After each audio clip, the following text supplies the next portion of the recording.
Okay, so part three of the Jacksonville debacle. If I could add a caveat, because I like to play devil's advocate sometimes, I really do.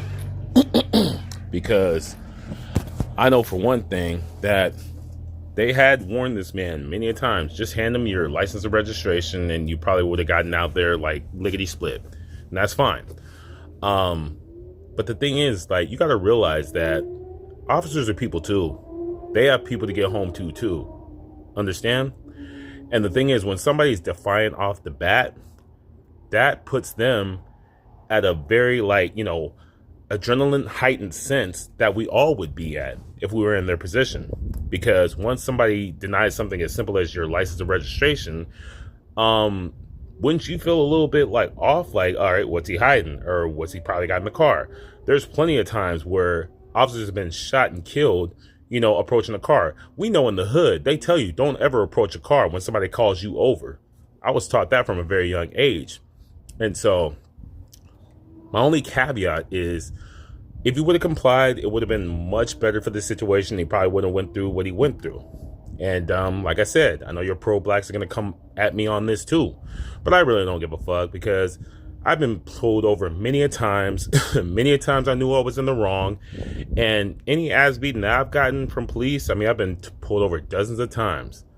But any ass whooping that I got, I campaigned for that ass whooping and I got elected, period. All right? So a lot of the times it's best to comply, fight that shit out in court.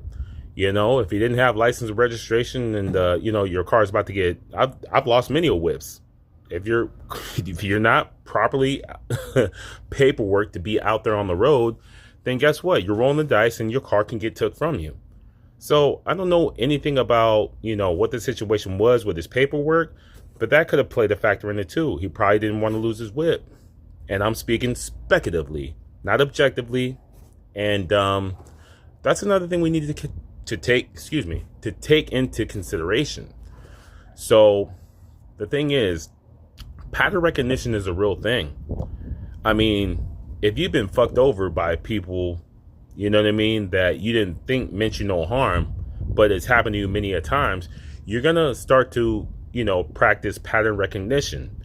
And the thing is, when somebody just refuses a simple request for a license and registration and whatnot, then that's going to just throw your adrenaline off. It's going to throw your spidey senses off. You know what I mean? And so, like I said, I like to play devil's advocate. I'm an equal smoke giver. And I wish you would have complied, but it is what it is. All right? So, peace.